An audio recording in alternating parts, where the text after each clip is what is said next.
It's time to talk superpowers, and Iron Man is our topic. Oh, it's good to be back. A superhero not typically thought of for having superpowers, but more super abilities. Well, that is probably because you didn't really know about the superpowers he has, and there's a lot of kick-ass powers he has that put most, if not all, superheroes to shame. But before we get started, make sure you take a quick moment to click on that subscribe button. You'll join our notification squad and stay up to date on these types of videos and more.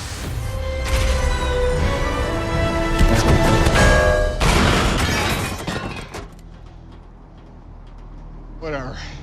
Internal bodysuit. Iron Man is nothing more than a mere mortal without his suit. All his abilities derive from the suit, so if you take it away, he'd just be Tony Stark. Think again. Tony Stark is not like Batman. His powers have gone through some fashionable upgrades over the years. These upgrades resulted in Tony Stark never having to be separated from his costume again because it's hiding inside of him. That's right, he never leaves home or goes anywhere for that fact without it. It all started with Iron Man's extremis armor and evolved into the bleeding edge armor. From there, Stark created a suit which merged with his mind, body, and soul, purely controlled by his thoughts. Stark had the suit implanted directly in his nervous system, a la some nanotechnology. This is less than a fancy way of saying Iron Man's costume is stored inside of his bones. With this, he's able to deploy the suit at a moment's notice to fend off any villains and thwart enemy attacks. By developing this style of suit, Tony Stark turned himself from normal rich dude who owns a bunch of cool suits and weapons and into a bona fide godlike superhero. Power at 400% capacity. How about that? Energizer Bunny. When it comes to the newest, most hip electronic gadget to own, the world flocks to purchase it. Questions like how much, does it break easily, and the dreaded question, how long does the battery last? How many times have you been on the toilet about to pass the next level of a game or finally text the person of your dreams for a date and the phone dies right in the middle? Now imagine Iron Man's dilemma. Have you ever wondered how long he has to charge his suit? Well, apparently a high-powered, beyond technologically advanced suit, which can fly and do everything else under the sun, never runs out of battery. But why? This is due to the fact that Iron Man can power his suit indefinitely, utilizing external energy sources. What does this mean? He can absorb the energy from incoming attacks, any sort of energy discharges, and such things as explosions, and convert them to power. There was a brief glimpse of this in his little fight with Thor in the first Avengers outing. So basically, enemies who are trying to wear down Iron Man by shooting or trying to blow him up are just refilling his batteries. So much for solar power.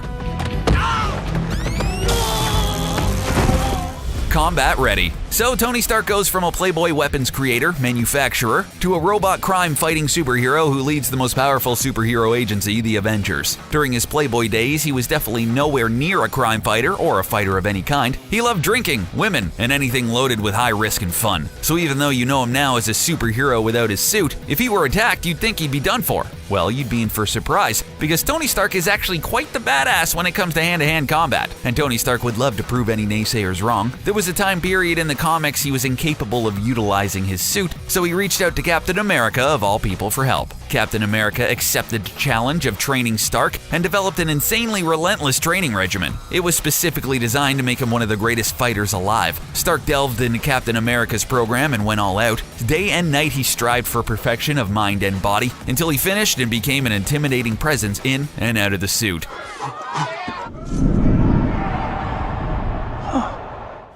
Lightning fast response. So when Iron Man had his suit implanted into his nervous system, there was a few additional superpowers which came with it. Iron Man's operating system in his suit was now directly linked to his brain. What does this mean? Well, imagine flipping a light switch and the amount of time it takes for the light to turn on. It's instant, right? Right. Take that same principle when you think about something, except remove any lag time for when you try to remember something or figure something out. You just know when you want it and you think about it. It's a bajillion times faster than a light switch. This new ability launches him into the superhero realm of Spider-Man's spider sense and the like. From here on, Iron Man went from a Batman-type superhero into the likes of what most would consider a traditional type of superhero. Sorry, Batman, but you've been one-upped. This lightning fast response time allowed Iron Man to have insanely fast response times for everything. As in, he thinks it, and it happens, such as moving his arm, walking, flying, firing, etc. This saves him minutes, seconds, even shaving off precious nanoseconds, which is deadly important during life and death scenarios. We've got an AWAC and a global hawk in the area. So this thing just appeared out of nowhere. How come it didn't show up on the radar? Stealth. When it comes to the superhero Iron Man and his superpowers, not many in the world think of invisibility as their first choice for one of his superpowers. Sure, it's an awesome ability he has, but by far one of the least sexiest. And you'll definitely have a hard time trying to compel friends that this is one of the greatest superpowers, especially since most have no clue he even has it. But that is why we're writing about this, because we think it's way too underrated. Now, when we say invisibility, we aren't talking how he disappears from sight when activated. We mean he is undetectable from any form of radar currently on the market. This is by and large his most strategic and necessary superpower. Without, enemies would see him coming and have the ability to thwart any attack, or at least put up a stronger defense in attack. Iron Man's element of surprise would disappear without it. This is why it's definitely one of his greatest unknown superpowers. When he flies into enemy territories and tries to destroy world-vanquishing enemies with the Avengers, he maintains that much-needed element of surprise for himself and everyone else. Jarvis, you there? At your service, sir. Gauge heads-up display. Check. Four-door preferences from home interface. Will do so. Always connected. When it comes to technology, Iron Man has that battlefront covered. He's not just on the leading edge of technology, he develops technology which surpasses his own technology. With so much going on in his life, it's essential to stay up to date with every bit of information in the world he can. From the type of equipment being purchased at any given store in order to stop enemies from purchasing supplies, to communicating across the galaxy. Luckily, Tony Stark has developed technology to tap into the world's communication systems. He's taken this information and compiles the data into equations and formulas so he can use the info to his advantage. Sounds cool, and pretty much what you assume he has, right? Well, there's a lot more to the complexity of it all, stuff regular fans just would not think about, such as he actually has the ability to communicate with and listen to machines from around the world. And he can do it without his suit, since Tony's brain developed a technopathic bond with the world's machinery. Now that's some cool stuff. He can literally tap into any system across the globe and find out and do what he wants with it. Eject.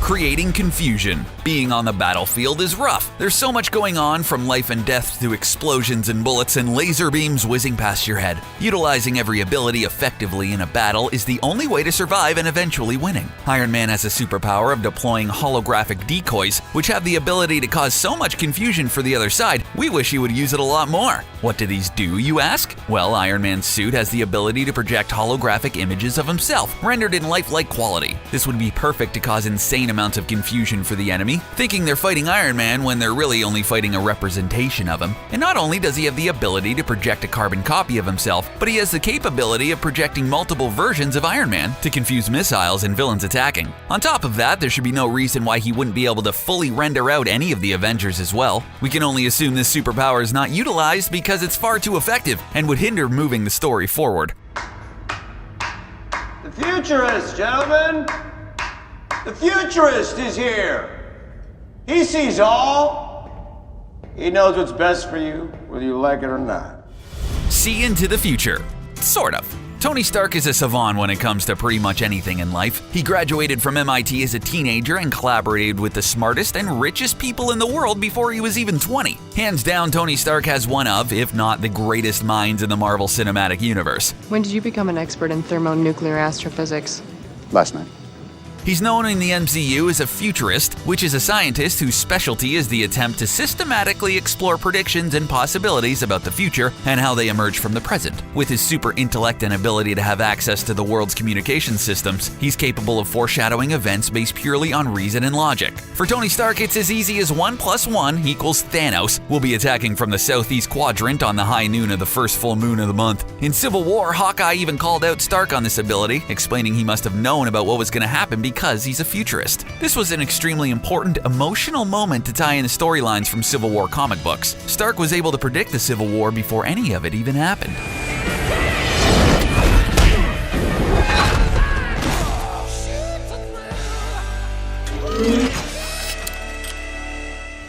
More than a repulsor ray. Everyone loves reading and watching Iron Man blast and pulse enemies with his repulsor rays. When he raises that hand and aims, we get excited. Hairs stand on our body, and we enjoy every nanosecond of the thrill he provides. Who wouldn't love to have the ability to blast an enemy foe or bully across the schoolyard, right? Well, on top of that blast, you may not know that Iron Man also has the ability to change it from a repulsor ray and generate a beam of ultra freon. Basically, he has the ability to freeze an attacker in a moment's notice, effectively stopping an enemy in their tracks. But wait, there's more. He is capable of also generating sonic blasts to injure, incapacitate, and even kill an opponent, depending on the ferocity of the sound waves. Oh yeah, he can also create magnetic fields. This has the capability of accelerating or stopping anything magnetic, and he can centralize that power to create an electromagnetic pulse, which has the ability to wipe out anything with power nearby. With just these superpowers, it's difficult to understand how any enemy or foe can last more than a few seconds battling him.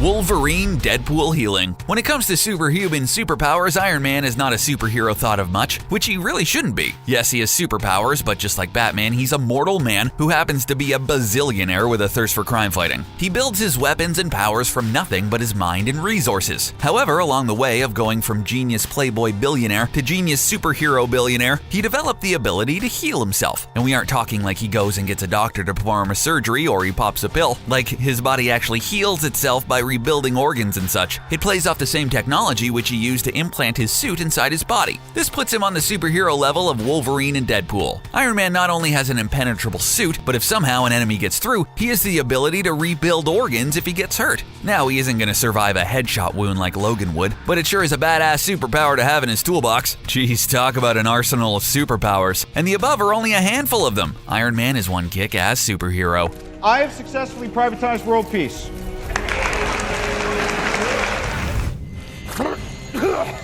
I own about 2 pairs of pants that I rotate every other day. This guy has a high-tech battle armor suit for every day of the year. He's Iron Man, folks. The suit is him and he is the suit. Told you.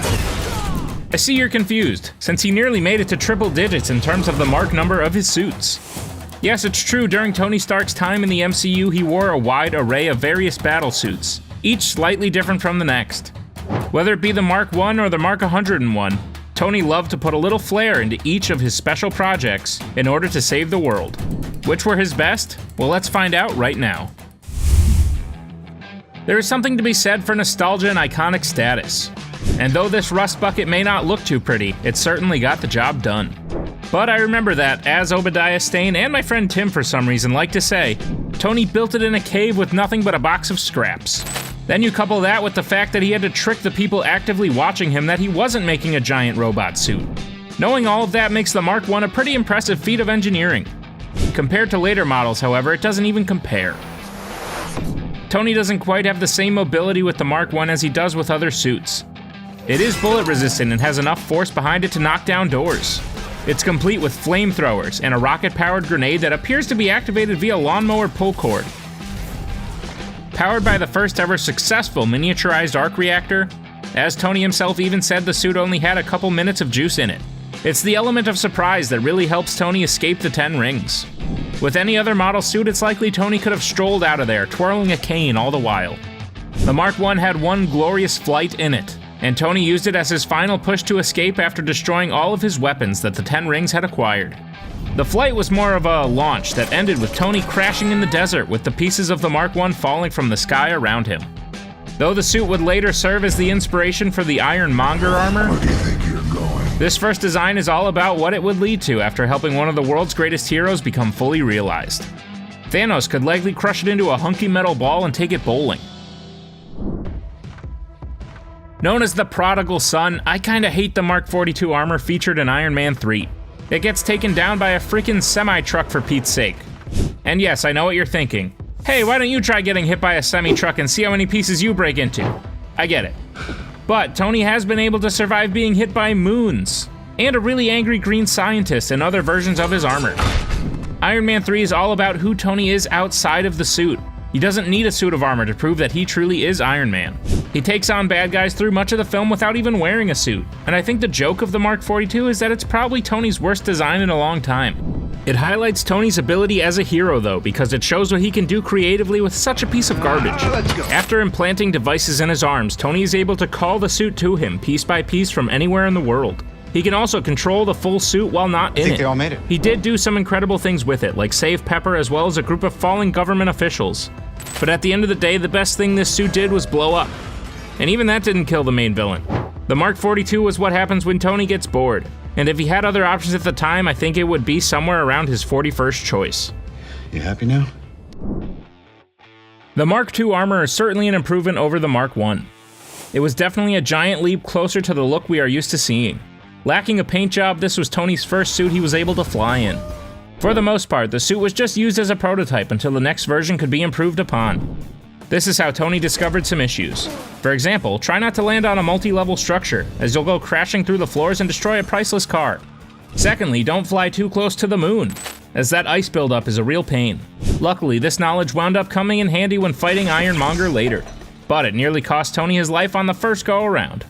It should be noted that the Mark II is the suit that Rhodey stole from Tony's place in Iron Man 2, and eventually became the basis for the first War Machine armor. It's definitely a technological marvel, but its kinks and unreliability put it pretty low on a list of Tony Stark's first choices for a rowdy Saturday night. I told you to shut it down. The Mark 46 armor featured in Civil War is definitely not one of Tony's best, but it's still a pretty cool piece of hardware. This is especially true in the way he puts it on. And no, I'm not talking about that little watch that turns into a glove for about 10 seconds. No, the Mark 46 armor has all the standard upgrades that the earlier models had, but it's so low on this list because how easy it's beaten. Essentially, a couple punches from two super soldiers really put this armor out of commission.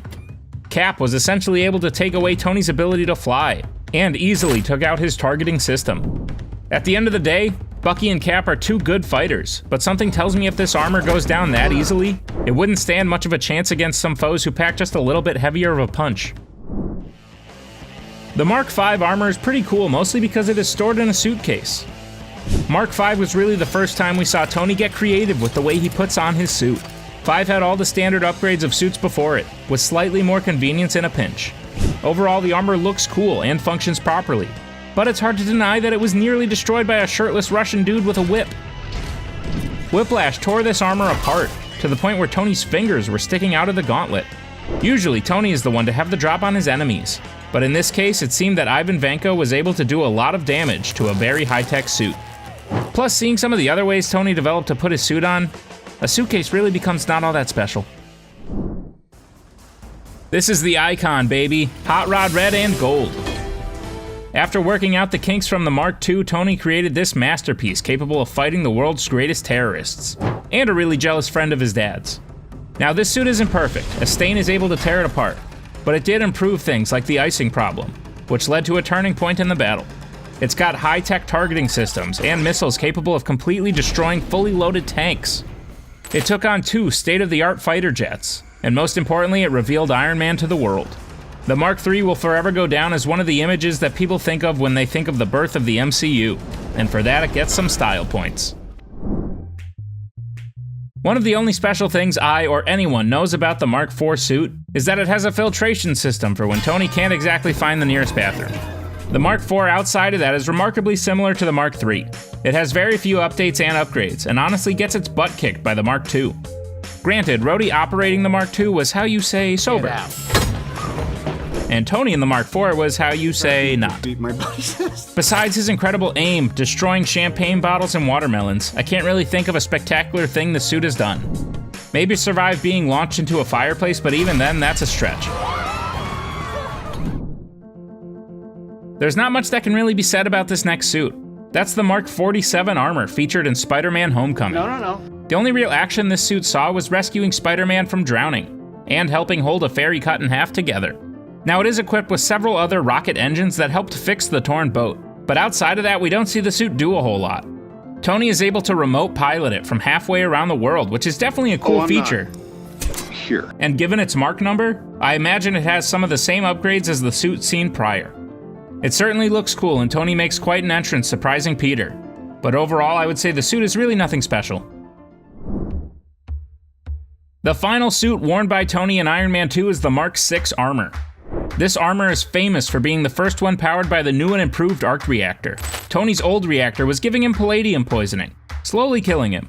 Trust me, I know I'm good at this stuff. Leading to drunk tirades and ultimately dangerous behavior. Tony had to synthesize an entirely new element in an impressive amount of time that really made Jarvis shut up, which was then used as the core to an insanely powerful and non-poisonous arc reactor. Due to this new power source, the Mark VI could handle some great upgrades. It was no longer just completely torn apart by electrically charged whips, but instead, along with War Machine, took out an entire battalion of hammer drones. Perhaps the most impressive addition to the Mark VI is Tony's laser beam weapon. With a quick spin, Tony cuts everything in the circle around him in half. Granted, he can only use it once, but it essentially ended that part of the battle in an instant. I think you should lead with that next time. Lucky for Tony, the Mark VII armor has a pretty incredible ability to catch things. Unfortunately, he had to skip the spinning rims. Then skip the spinning rims, we're on the clock. This is the suit that caught Tony when Loki threw him off the top of Avengers Tower. He then proceeded to use it to fight the Chitauri in the Battle of New York. This suit showed an incredible amount of endurance and weapons that genuinely make it one of Tony's most impressive, even to this day. It is loaded with rockets that come out of just about every part of the suit. He used it to destroy a flying Leviathan from the inside. He took out incredible numbers of Chitauri, and ultimately used it to save New York.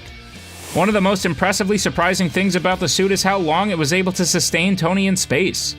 It's likely that Marks 1 through 6 would have exploded immediately after entering the vacuum of space, but the Mark VII kept one of the world's greatest heroes alive. This shows incredible quality in the construction of the suit. When Tony and the rest of the Avengers went to Africa to confront Ultron and the twins, he wore a little number called the Mark 43. This was the first suit Tony built after he blew up all of his others at the end of Iron Man 3. Nothing like showing your love in the form of destroying all your security just for a cool fireworks display. Needless to say, it has all the gadgets. The most impressive thing about this is how easily it takes out Ultron, or at least the shell of Ultron at the time. Unfortunately, this suit is most known as the suit Tony wore under an exponentially cooler suit. This one, however, still gets the job done. It's kind of understated how powerful the Mark 45 suit is. This is the suit Tony dons for the final confrontation with his biggest mistake in the form of Ultron. It's the classic case of your robot son losing it and dropping the country of Sokovia out of the sky. You know that old tale. But back to the suit. Sure, it flies, packs a punch, wrecks some anonymous robots, but this suit really displayed impressive levels of power. Using just the repulsor in his chest, Tony is able to superheat the entire core of the fallen country. Following this, Thor was able to absolutely obliterate the makeshift meteor. Then, of course, the pieces began to fall on Tony himself. The fact that Tony survived this ordeal is a real testament to how strong the suit is. Granted, while the suit is cool, it definitely wasn't Tony's best invention in the Battle of Sokovia, given that Vision was just flying around phasing through everything and wrecking shop. Honestly, Vision kinda makes most of Tony's suits look like children's toys. It's hard to pick just one, so this entire entry goes to the fleet of suits known as the House Party Protocol. What do you get when you combine an insomniac, genius, billionaire, playboy, philanthropist, and an acute paranoia for the incoming end of the world? You get just about the greatest collection of weaponized suits anyone could ask for. Everybody needs a hobby. This flying legion of Iron Men is composed of various models of suits, all with a unique touch to differentiate them from each other. Which is ironic, considering that they're all controlled simultaneously by Tony's sophisticated artificial intelligence Jarvis. You have Igor, a sturdy machine that was capable of stabilizing the entire falling oil rig. The Igor suit is so strong that during its introduction, fans actually thought it was the Hulkbuster. There's also special suits like Red Snapper and Heartbreaker, which tear apart extremist fighters like cotton candy. In total, there were probably somewhere between 30 and 40 suits on the battlefield at once. It really was a sight to see, and I know it was cathartic for Tony to blow them all up, but you have to think they could have been put to better use than that. The Mark 50 was the first nanotech designed suit that Tony invented and was first seen in Avengers Infinity War. This is an incredible technological marvel. Granted, it's one that Shuri and Black Panther were miles ahead of, but who's counting? This suit is made of nanotech that is all stored in a housing unit on Tony's chest. It can use the nanites to instantly form new weapons like blades, rocket-powered punching machines, and extra repulsors. Tony even survived a direct hit from a moon in the Mark 50. You throw another moon at me. The one drawback is that as the nanites get punched away from damage in fights, Tony has to repurpose them from other locations in order to cover his butt. We saw this lead to a near fatal mistake during his first fight with Thanos. After Thanos had taken off a good chunk of armor, Tony's midsection became exposed, and Thanos impaled him with his own blade. Besides that one weakness though, the suit is top of the line. Nanotech, you like it? Veronica, aka the Hulkbuster, is one of Tony's most impressive suits of armor. It's probably because the design of it was in part contributed by Dr. Banner, the man who it was specifically designed to fight against. The Hulkbuster armor is so cool that you can wear another normal suit of armor while operating inside of it. It takes several arc reactors, not just in the chest but in some of the joints as well, to power this behemoth of a preventative measure. The whole purpose of Veronica is to be able to subdue one of the most powerful monsters in the known universe, the Hulk. This guy was king of the freaking gladiators on an alien planet, for crying out loud. What's even more incredible is that this was actually achieved. In Age of Ultron, after the Scarlet Witch sent the Hulk on a rampage like no other, and took down most of the other Avengers, it was up to Tony to stop his friend Bruce from hurting anyone. Stand down! Now, I'm not going to say no one got hurt, but regardless, it's still impressive. The Hulkbuster is complete with insane strength and repulsor blasts much more effective than other suits. The best part is that as the Hulk tears away the suit piece by piece, it is followed by a floating first aid station that constantly replenishes it. This suit is so effective that it basically took the Hulk's place in the Battle of Wakanda when Bruce chose to pilot it. Avengers Endgame saw what I believe to be the most powerful version of the Iron Man suit. This saw the perfected version of the Nanotech suit seen in Avengers Infinity War. I guess Tony did have 5 years to work out the kinks so as not to get stabbed again. It's unfortunate that it couldn't protect against Infinity Stone radiation, but I really doubt any of his suits could. Regardless, Tony was able to take on Thanos more successfully, and cleverly used the nanotechnology to steal the stones from him at the perfect time. He survives being buried in the Avengers compound, and manifests new weapons unlike anything we had seen before. It truly is the peak of Tony's inventing, and him passing on inside his best suit is really just poetic justice.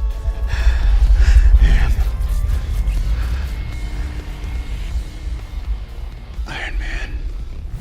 Hey, and welcome to CBR. Iron Man's sacrifice in Avengers Endgame was essential for closing his character arc and enabling the MCU's evolution.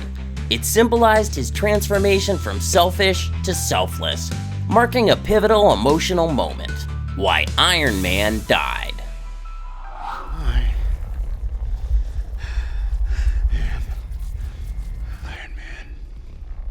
Tony Stark's journey in the MCU is one of serious personal growth. When we first met him in Iron Man, Tony's this arrogant billionaire, living the high life with little care for anyone outside his own circle. He's all about his company, making weapons and enjoying the perks of being rich and powerful. At this point, he's more of a playboy than a hero. He doesn't seem to care about the consequences of what he's creating, let alone the people who might be hurt by it. As the MCU goes on, Tony faces challenges that really push him to grow, in both his solo films and in other MCU films like the Avengers movie, Captain America Civil War, and Spider-Man Homecoming.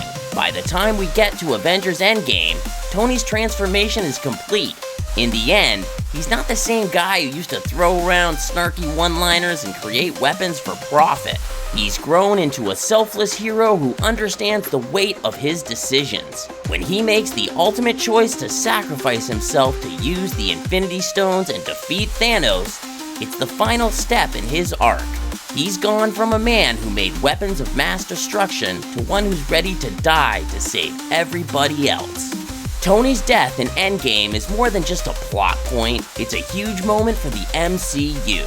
Sacrifice has been a key theme throughout the franchise, but Tony's sacrifice stands out because of his journey. His death is the ultimate symbol of what being a hero is really about. Not just fighting bad guys, but being willing to give up something that means everything to you for the good of others. Tony Stark, I'm totally fangirling. Oh, same here. We can swap autographs after the fight. For over a decade, Iron Man was the face of the franchise. His journey started in 2008, and every major story in the MCU had some connection to him. He wasn't just a hero, he was the foundation for the whole cinematic universe. Tony's passing also marked the end of an era for the MCU. He's been one of the central figures for over a decade, so when he died, it's not just a loss for the characters, it's the end of the original Avengers team. The original Avengers had their time, and their arcs were pretty much finished by Endgame, and they couldn't keep carrying the weight of the MCU forever. Tony's death opens the door for new heroes to step up and for the MCU to evolve into something fresh. We get to see Spider-Man, Doctor Strange, Black Panther, and Captain Marvel take on bigger roles and explore new stories. The MCU needed that shift to make room for new stories and these fresh faces. Without Tony's death, it would have been tough for the MCU to really move forward and embrace the next phase of storytelling.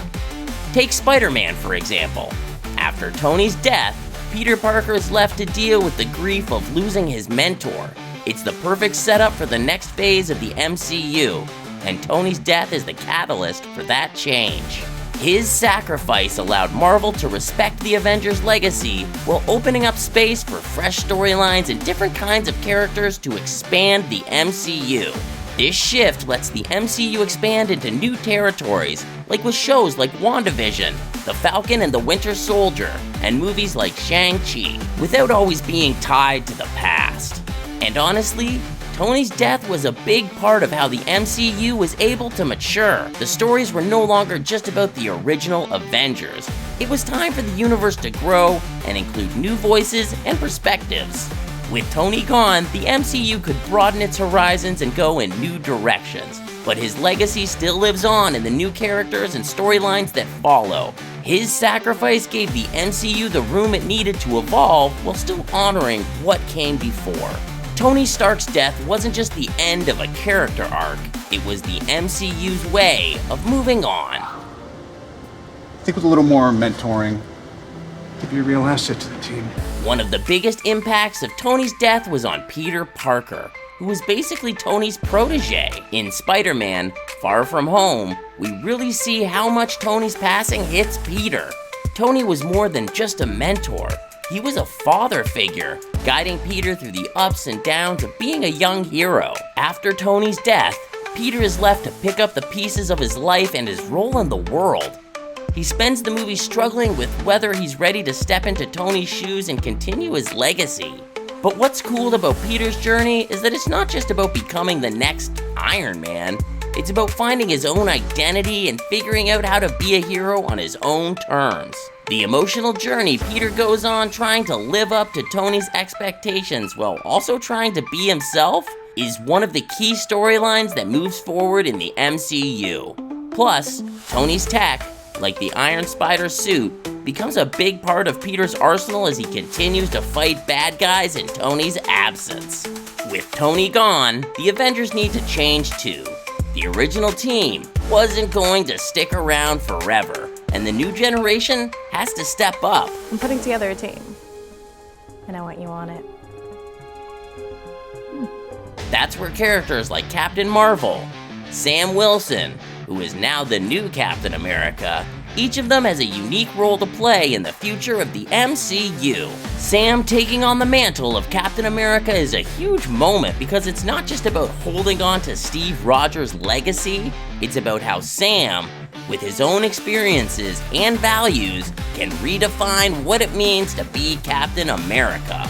It's the same with Carol Danvers, who steps into a bigger role after Tony's death, dealing with cosmic-level threats and becoming a major player in the MCU's future. The new Avengers aren't just trying to replace the old crew, they're carving out their own space and creating fresh dynamics that keep the universe evolving. Even though Tony's gone, his tech is still shaping the MCU. His inventions, like the Iron Man suits, AI systems, and all the gadgets he created, continue to influence the world around him. Take Spider-Man, for example. Peter inherits a lot of Tony's tech, from the suit he uses to fight villains to the AI system that help him navigate his battles. Tony's tech plays a major role in how other characters, like Shuri in Black Panther, and the new characters in Armor Wars, continue to innovate and expand upon what Tony started. The tech is a double-edged sword, though. In Spider-Man: Far From Home, we see the Edith system. Even dead, I'm the hero, a powerful AI Tony leaves behind, which Peter ends up inheriting. But with great power comes great responsibility, and Tony's tech can either be used for good or fall into the wrong hands, causing chaos. That theme of responsibility and the consequences of technology is something that will continue to play out in the MCU. Tony's death cleared the way for the next phase of storytelling, where the new generation could step in, take the reins, and build on the foundation he laid.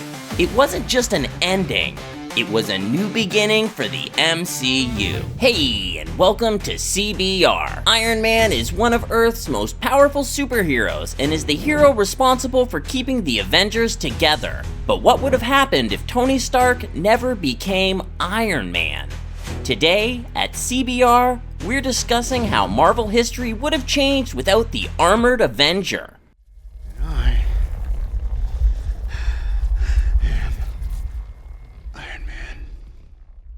The impact of Iron Man. When Tony Stark was kidnapped by the villain Wong Chu, he was forced to create a weapon powerful enough to help him escape his captivity. The result of his hard work was a massive suit of metal, equipped with enough weaponry to allow him to blast his way to freedom. Realizing that he could put his genius to use as an armored hero, Tony Stark developed what would become known as the Iron Man armor. Packed with the most sophisticated technology imaginable, Tony Stark's Iron Man suits literally turn him into a one-man army.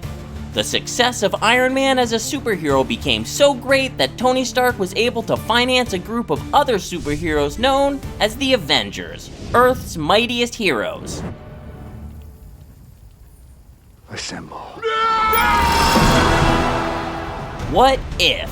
If Tony Stark never became Iron Man, it's very likely he would have continued to live his life as one of the world's wealthiest men, growing rich off his arms manufacturing. Tony Stark was never a villain before his days as Iron Man, but he most certainly wasn't as compassionate or caring before he donned the red and gold suit. Tony's weapons would have continued to be misused all around the world, and with adversaries such as the Mandarin, Justin Hammer, and Roxxon all working to further their own horrible goals, the world would have become a much more dangerous place. But worst of all, the fact that the Avengers might never have been formed, there might have been some kind of superhero team that would have eventually come together. Without Tony Stark funding the outfit and giving them Avengers Tower as a base of operations, the team would have been much smaller in scope at first. Without Iron Man as a versatile heavy hitter to augment such a team, their battles would be that much more difficult. Iron Man has long been one of the most critical superheroes on Earth. Without his brilliance, resources, and bravery, the world may have fallen many times over. Do you think Iron Man is that important? And if you died, I feel like that's on me. One of the best corners of the MCU is its what-if stories alternate realities that explore how canon events or characters could be completely different if, for example, identities were swapped or different decisions were made. Today we'll discuss what would happen if Tony Stark gained Spider-Man's powers. Acquiring powers. Although there is not an official what-if story about this, fans have discussed this scenario before, especially since Tony made Peter one of his suits. The combination of a billionaire genius with Spider-Man's abilities would undoubtedly create a unique blend of power and technological innovation. Tony Stark's Iron Man persona would have only lasted until he gained powers, becoming known as Iron Spider from then on. Let's go back in time within this scenario and explore how Tony Stark could have gained Spider-Man's powers. In the Spider-Man origin story, Peter Parker is bitten by a radioactive, genetically altered spider. The spider bite grants him superhuman abilities such as wall crawling, enhanced agility and strength, and a spider sense for imminent danger. Tony's spider powers origin could be due to an industrial accident involving Stark Industries' advanced technology and genetic research. In an accident during testing, Tony could be bitten by a genetically altered spider kept in Stark Labs that transfers powers to him. The crucial difference in this hypothetical origin story is that Tony would have access to a vast amount of knowledge and resources that Peter Parker never had. Peter's journey has always been defined by his lack of resources, from sewing the Spider-Man suit at home to taking a job as a photographer for the Daily Bugle. He creates his own web shooters on a high school student's budget and often struggles with balancing his superhero life with his everyday problems. Tony, on the other hand, is a billionaire with access to cutting-edge technology, advanced laboratories, and a vast amount of personal wealth to invest in whatever he wants to. The moment he gains Spider-Man's powers, the way he applies these advantages would make his superhero personality fundamentally different from Peter's Spider-Man. Iron Spider identity. Peter Parker's reason for wearing a suit is hiding his identity. His original Spider-Man suit was improvised at home and made to enhance his powers as possible, so the first significant change if Tony got bitten would be in his suit. Stark would realize he needs to enhance his Iron Man armor further so it can match his new powers, integrating web shooters and other functionalities into an upgraded version. The Iron Spider hybrid suit would incorporate enhanced strength and flight capabilities with web manipulation and an artificial intelligence capable of interpreting spider sense. The suit could enhance Tony's agility, allowing him to combine his usual repulsor blasts with acrobatic flips and web-slinging movements. Incorporating Spider-Man's abilities into his Iron Man persona would create a far more versatile and overall powerful superhero. Tony would still retain his genius intellect and technological know-how, but now with the added benefit of superhuman physicality he never had before. Tony would naturally modify everything about his heroic persona, including his fighting style, to adapt to these new powers, allowing him to approach battles and life itself from a new perspective. For Tony Stark, the combination of technology and biology would be a major existential change. Stark has always relied on his above-average intelligence and access to the latest technology, even when dealing with his own physical limitations such as his damaged heart, which initially motivated him to build his arc reactor and the Iron Man suit. Upon being bitten by the spider, Tony's heart problems would be cured and he would become obsessed with genetic research because of that, much like he became obsessed with creating the technology that saved his life and made him Iron Man. The deeper implication is that Tony's path might become more ethically complex. His desire to improve and upgrade himself would shift from relying on technology alone to fully embracing genetic enhancement. He could go as far as testing the injection of more spider venom into his bloodstream, with Iron Spider blending the line between what is natural and what is man-made even further than Iron Man did. Peter Parker is grounded by his personal tragedies, particularly the untimely death of Uncle Ben, and the realization that his powers bring a huge responsibility. Tony Stark's relationship with responsibility is more complicated. Initially driven by guilt over the destruction that Stark Industries' weapons cause, Tony certainly cares about doing what's right, but his personal philosophy is not focused on community or loyalty to family like Peter's. The question of his responsibility to others would come into sharper focus. Since he would finally understand what is like being biologically superpowered, Tony would realize he holds so much power in all areas possible that he can be the biggest danger or biggest blessing to the world. Stark's sense of responsibility could shift slowly as a result of gaining powers that are inherently more personal and intimate, that come from within and are not about intellect. However, it could also create an internal conflict for him, as he might struggle to reconcile this with his usual role as an industrial mogul and universal protector. Relationships. Tony Stark and Peter Parker's mentorship would also be affected. Tony always recognized Peter's potential, but he would gain a new understanding of Peter's reality and personality once he also tapped into spider powers. It's possible that Tony's newfound abilities would make him feel superior at first, possibly straining their relationship. But eventually, Tony would develop a newfound respect for Peter's resilience and humility. He would come to appreciate how Peter balances his superhero responsibilities with his personal life, despite lacking the money Tony has. Tony's relationship with the Avengers would also be affected. His newfound physical capabilities would make him a more well-rounded hero, and maybe even the strongest of them all for combining cutting-edge technology with superpowers. This could cause new conflicts, and it could completely change the outcome of the Civil War storyline, if the spider bite happened before that. Conclusion. Traditionally, Iron Man always relies on a set of artificial aid to deal with threats. His armor, connected to Stark satellites and AI, allows him to fly, fire repulsor beams, and control a variety of tools from anywhere. Spider-Man's powers, on the other hand, force him to get up close and personal with his enemies. Combining the two fighting styles would make Tony unstoppable. If he were to embrace Spider-Man's powers, Tony would likely start taking a more relatable approach to combat rather than relying on his drones and automated systems all the time. He would still be the genius billionaire inventor, but no longer depend on his creations. Tony's greatest strength has always been his mind, and relying too much on physical powers might weaken his intellectual focus. There's a risk that he could become overconfident in his abilities, neglecting careful planning and sparking more conflicts with other heroes. Yet, as always, he would rise above this new challenges. A combination of Iron Man's suit with Spider-Man's powers would create an unmatched hero. Tony Stark's brilliance combined with web manipulation, agility, and spider sense would lead him into a new era. Stark's approach to his own body, responsibility, relationships, and crime fighting would be fundamentally altered, forcing him to awaken dormant parts of himself. The result would be a Tony Stark who is both more powerful and more relatable, blending the best of Iron Man and Spider-Man into one fascinating character. Do you agree that Tony Stark would be a great Iron Spider? Or do you think that being bitten by a super spider would set him on a darker path? Let's discuss in the comments below. Welcome to CBR. Iron Man is one of Earth's mightiest heroes for a reason.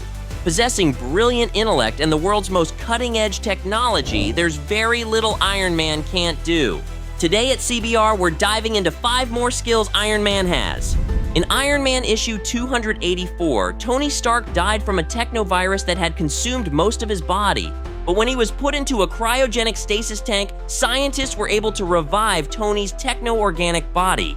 During this revivification process, Tony Stark became aware of what was happening and actually rewrote his own operating system, without even having a conscious body.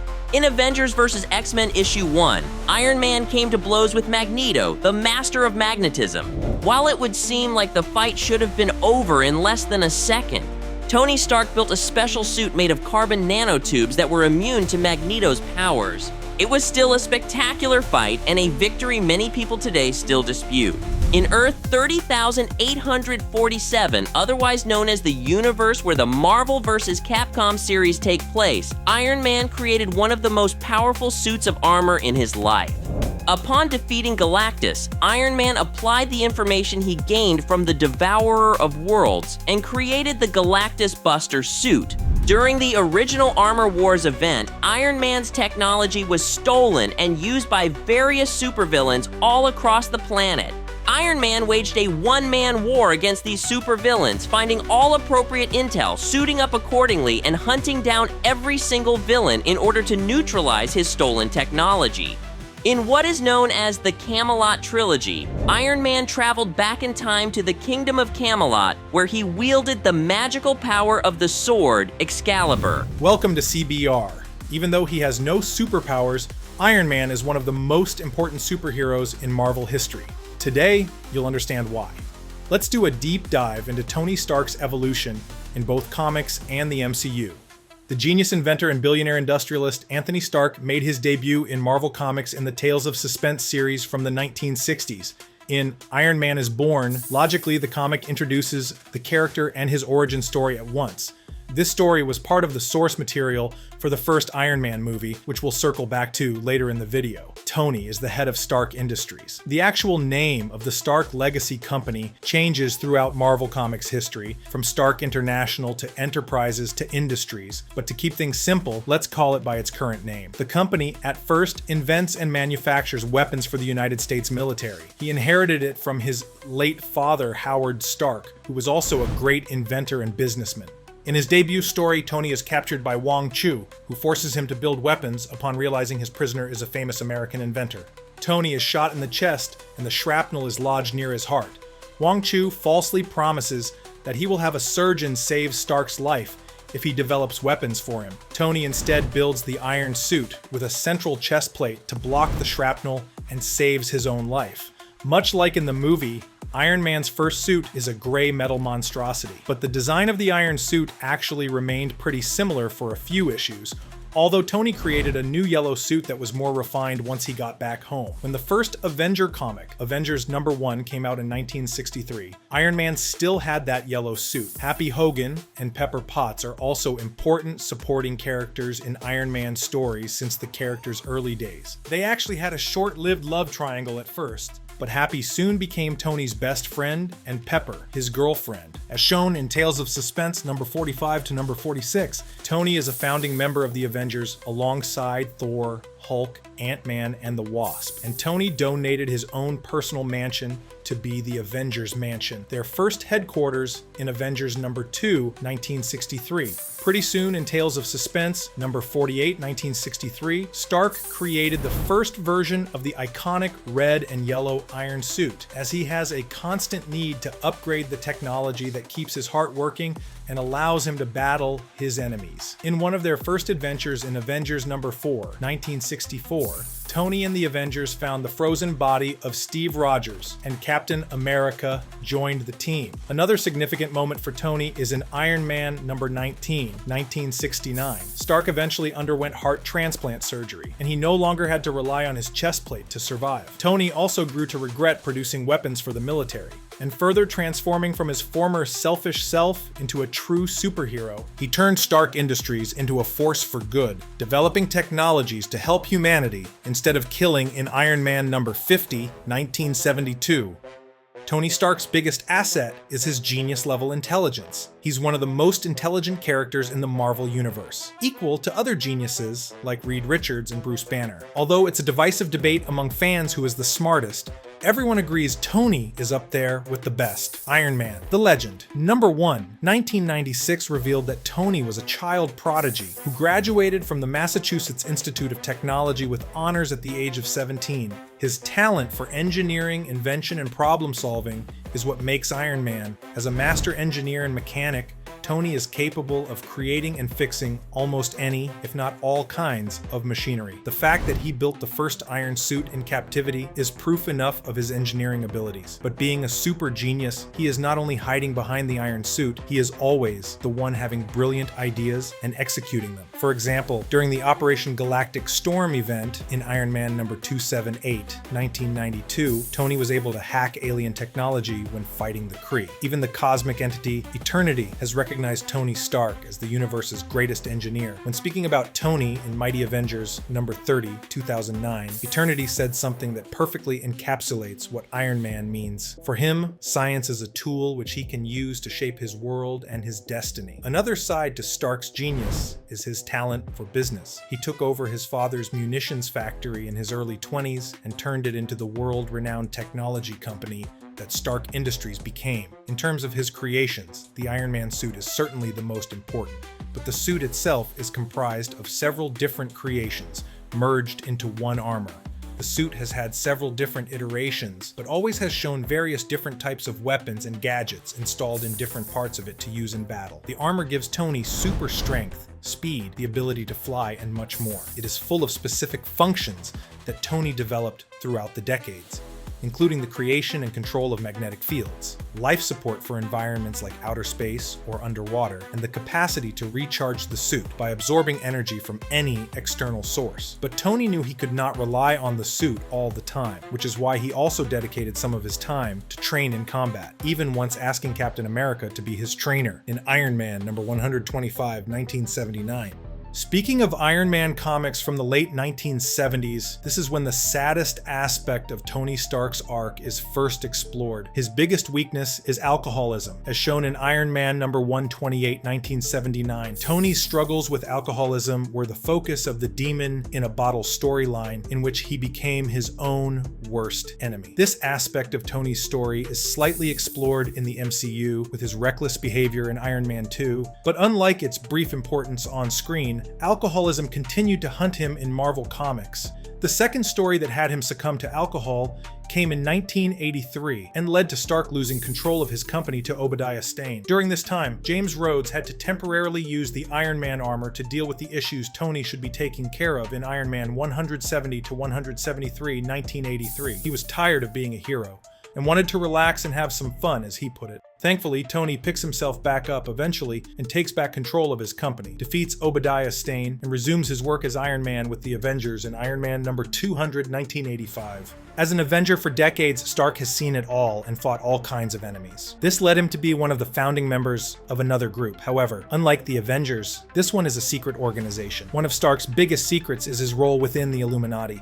After the Kree-Skrull War, a top-secret clandestine meeting took place in Wakanda between a group of leaders chosen by Tony Stark in New Avengers Illuminati No. 1, 2006. He invited Professor X, Mr. Fantastic, Black Bolt, Doctor Strange, and Namor to propose the creation of the Illuminati, a form of shadow government to regulate superhero activity. Stark's original plan was somewhat impractical due to the different beliefs among the members, but they all agreed to continue to meet from time to time and vowed to always share vital information with each other. This group has been important in many stories since then. They were responsible for hiding the Infinity Stones to protect the world, for example. They were also the first to identify the secret invasion of the Skrulls, who posed as humans on Earth in New Avengers Illuminati Volume 2, number 2-5.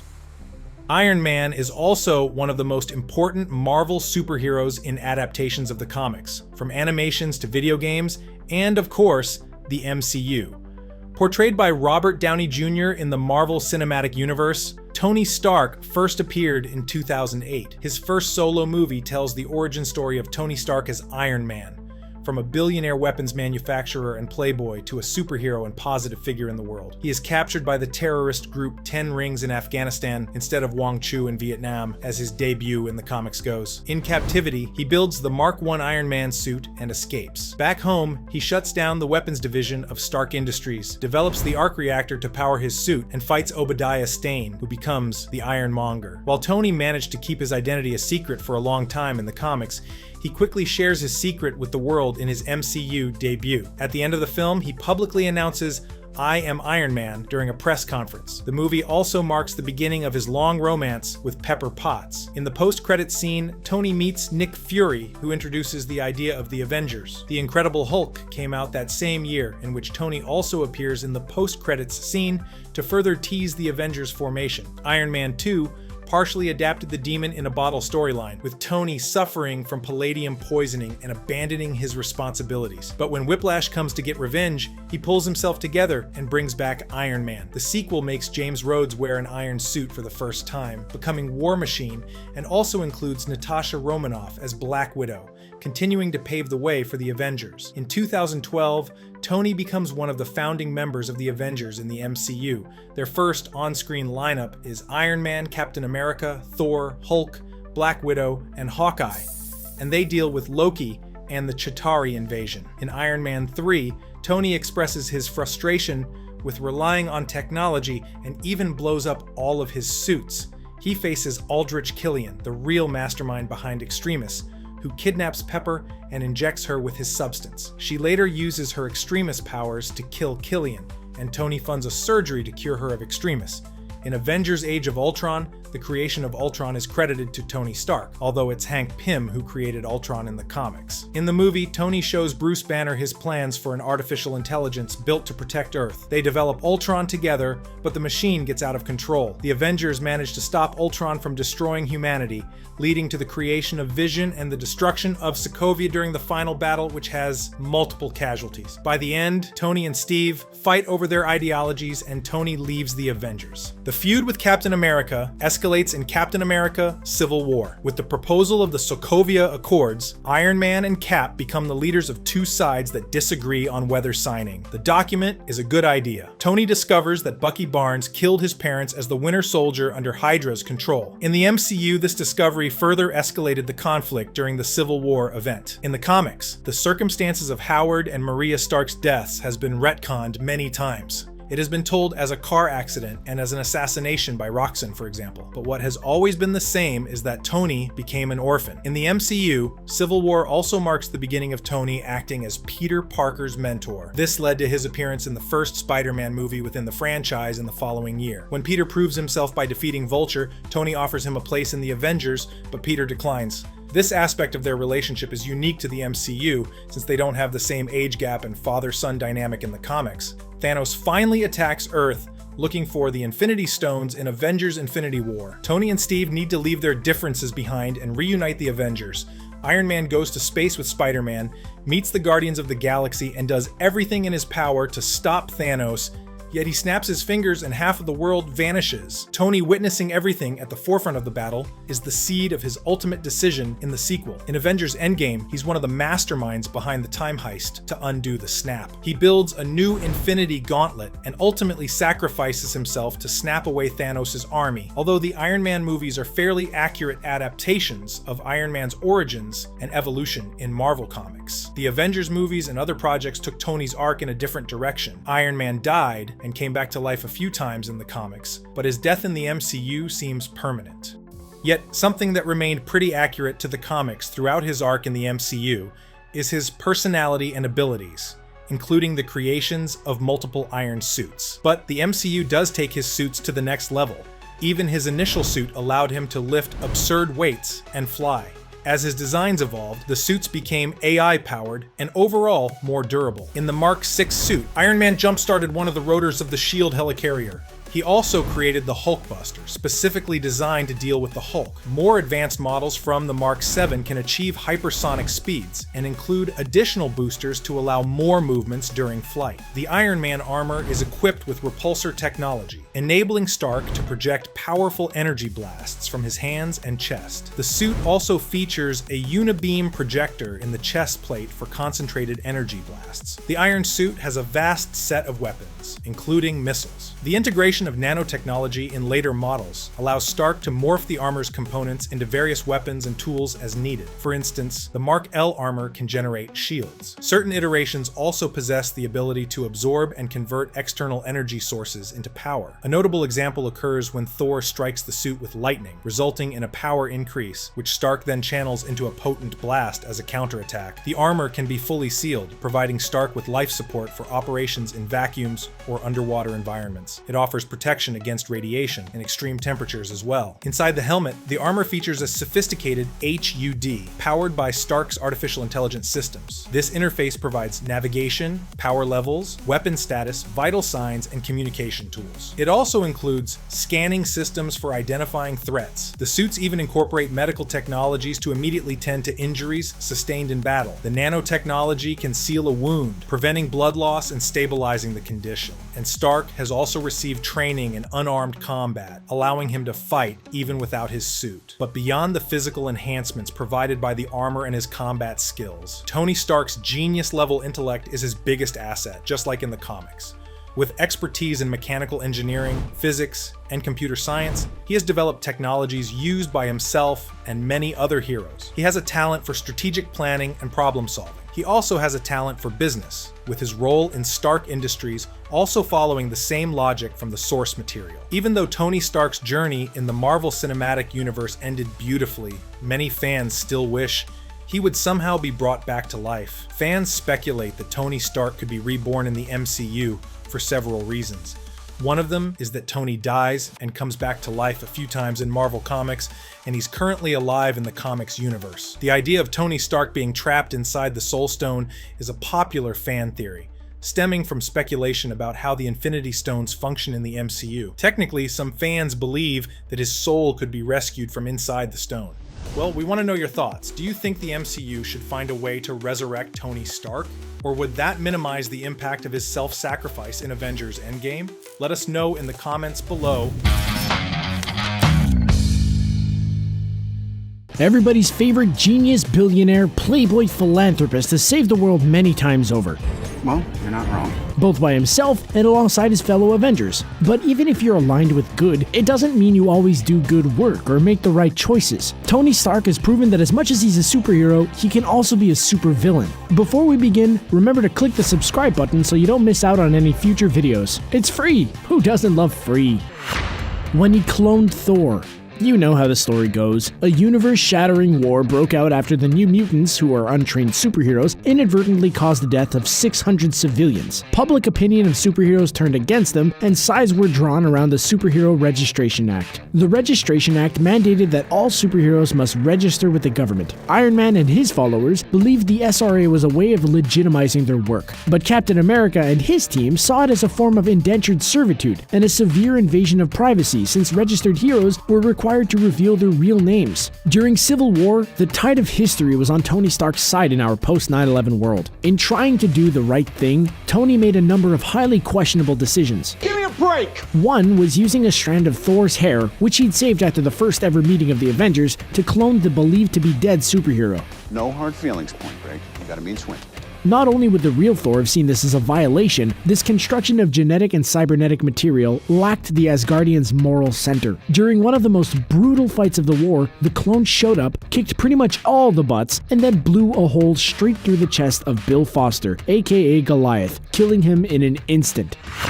When he co-founded the Illuminati.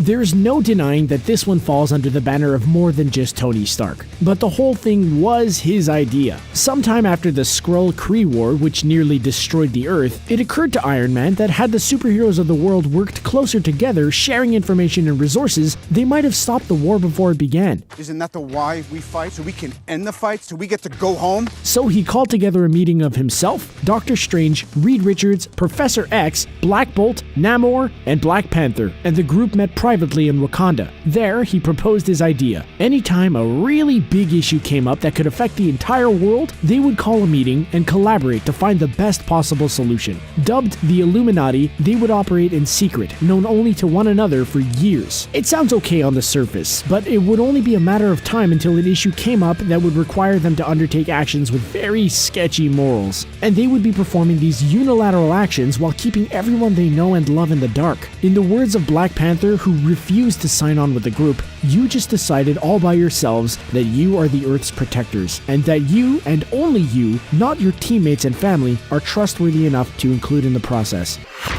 When he built a superhero prison.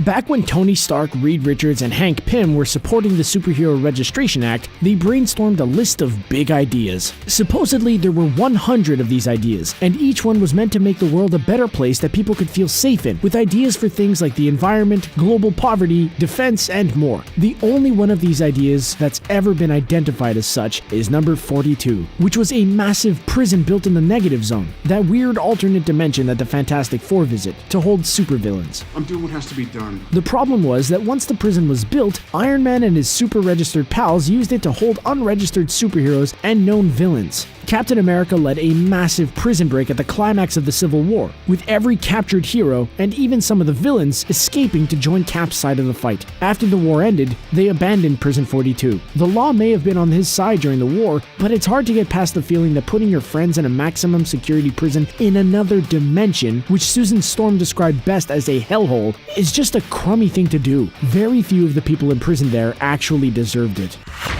The time he kidnapped an Inhuman.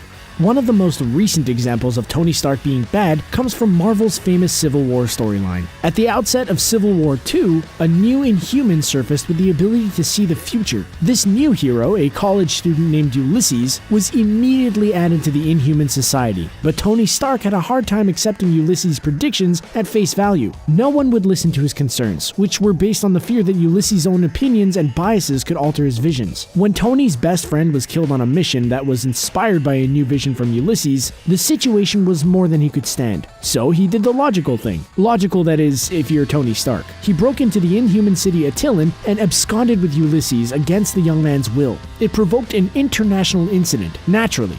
I don't care. But all Tony cared about was figuring out how Ulysses' brain worked. He ran some scans on the boy and tried to provoke a vision by frightening him. You seem a little defensive. Predictably, it didn't end well for Iron Man, who was stopped by a huge group of his friends. It's mostly played for laughs in Civil War II, but you can't deny that taking someone against their will is not just wrong, it's against the law. When he let himself be evil. Once upon a time, a bunch of heroes and villains had their personalities inverted. Everyone took on traits that were opposite of those they'd always had. The X-Men decided that mutants should drop all that trying to live peacefully with humans business in favor of ruling over them. Deadpool became a pacifist called Zenpool. What the language? Dr. Doom tried to turn Latveria into a democracy. Tony Stark was among those affected, and the result was a return to the greedy capitalist he'd been before becoming a hero. Apparently I'm volatile, self-obsessed, don't play well with others.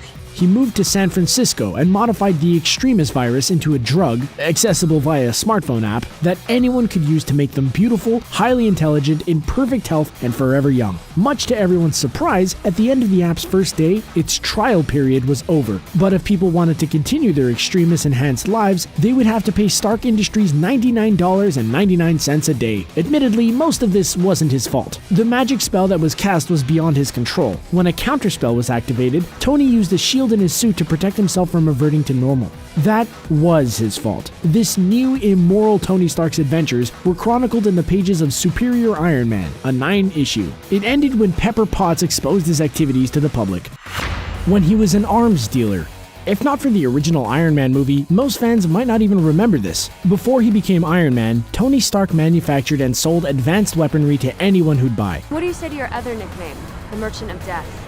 That's not bad. The business was started by his father, Howard Stark. When his parents were killed in a car accident, Tony inherited the company. Some might argue that selling weapons is evil in and of itself. Everyone else might at least agree that not discriminating in who you sell them to can only lead to malevolent consequences. To be fair, Tony also expanded Stark Industries into a technology manufacturer of all kinds, such as personal electronics and forward-thinking scientific advancements. Despite this, weapons sales continued, and it was during one of these sales in an active war zone that he had the famous accident that led to his captivity and subsequent construction of his first Iron Man suit. If you can believe it, even this life-altering incident didn't cause him to see the light. Tony actually planned to manufacture his Iron Man suit en masse and sell it to the public. Imagine the devastation that could have been caused. Fortunately, an incident of theft finally made him realize that millions of people walking around in their own weaponized suits of armor might not be the bestest idea ever. When he was a cyborg killing machine. A 2011 crossover miniseries, and some requisite tie-ins, introduced Marvel fans to Earth 11326. This miniseries was Age of X, a reality where mutants were considered dangerous and evil, and had been hunted to near extinction. Even superheroes in the Earth 616 storyline who would be defending mutants against persecution hated them. Their once defenders joined the hunt. A team of Avengers on Earth 11326 was tasked with stopping mutant threats. One of them was a character who called himself the Steel Corpse. This was Tony Stark, a mysterious figure whose body had been bonded to his armor via some kind of disease, which of course mutants were blamed for. Making matters worse, the suit was literally eating him, consuming his body thanks to said disease. The Steel Corpse spoke in an odd fashion. I had strings, but now I'm combining both a computerized voice with a human one, resulting in a particularly dark sense of humor. By the time Age of X took place, he was already more machine than man, being described in the comics as unstable. That's an understatement to say the least. In his first appearance, just after Captain America had arrested a mutant, Tony forewent justice and killed the guy on the spot. When he destroyed alternate Earths. Over several years, writer Jonathan Hickman conceived of and executed a long-term storyline that found alternate Earths throughout the multiverse colliding with one another, resulting in the annihilation of both. Over and over it happened, and it wasn't long before Earth 616 was threatened by one of these incursions, as they were dubbed. The Illuminati, faced with an impossible choice, had to figure out what to do when the incursions threatened Earth. What could they do but try to preserve their own Earth, even if it meant destroying the one that it was on a collision course with? But how could they possibly destroy an entire world and the billions of innocent people living there? To protect themselves and their world, they chose genocide. It was a fateful decision that led to the collapse of the multiverse and the events of Secret Wars. How many Earths did they destroy to save their own? It's not clear if Marvel ever put a number to it, but it's safe to assume that it's somewhere over 10. Quite possibly a lot over 10. Maybe they did what they had to do. But Iron Man certainly didn't act alone. As far as villainy goes, destroying entire inhabited planets is pretty hard to top. Well, you're not wrong. When he had supervillains hunt his friends. We have to go back to Civil War again for our source material in the matter of Tony Stark's villainy. After the Superhero Registration Act was passed and a whole lot of superheroes went underground with their heroics, Iron Man turned to the Thunderbolts to track down those heroes and bring them to justice. Can you help a brother out? And not just any Thunderbolts. He stacked the team with the worst, most bloodthirsty villains he could find. I'm doing what has to be done. The very notion of forcing villains to do good is one that's been touched on many times in comics and movies. The morality of it is open for debate, but this instance was a little different. The best example of this is probably what happened to Spider-Man. Having seen the error of Iron Man's ways, Peter Parker decided it was time to jump ship and join Captain America's side of the debate. You got hard, kid. Tony didn't let him go without a fight though. Spidey managed to get away, albeit with some injuries, but that was nothing compared to what happened when Jack-O-Lantern and the Jester were assigned to track him down. In the ultimate irony, two of the Webslinger's own villains were lawfully hunting him, fighting him, and gravely wounding him. He would have been killed had the Punisher not intervened. When the Illuminati exiled Hulk. One of the earliest actions the Illuminati group did is arguably one of the worst actions they've ever taken to date. While no superhero team is perfect and may come together with good intentions, there's always the potential for bad ideas. Exiling Hulk is one of those bad ideas. Under pressure from S.H.I.E.L.D. to find a solution to the Hulk problem, after the big green guy decimated Las Vegas, Tony called a meeting of the elite superheroes and made a drastic proposal. Go to sleep, go to sleep, go to sleep. He suggested that they find an uninhabited world somewhere in the cosmos, put the Hulk in a spaceship, and launch him away from Earth and toward that planet. There, he could live out his days in peace while the people of Earth would be safe from his rage. It didn't go quite as planned. Namor alone objected to the whole idea, pointing out that Bruce Banner was their friend and colleague and that it was wrong of them to do this to him. He and Tony had words and fists, and ultimately Namor walked away from the group before warning them that one day Hulk would return seeking revenge, and he would be in the right to do so. A few years later, he was proven correct. Well, you're not wrong. We all know that even the best of us can have a sliver of darkness, but when one of Marvel's most notable defenders of good is shown to have been a villain numerous times, it can make you question reality. What do you think of Tony's dark moments? Was he ever justified? Let us know in the comments below, and remember to like and share this video. Don't forget to subscribe, and thanks for watching.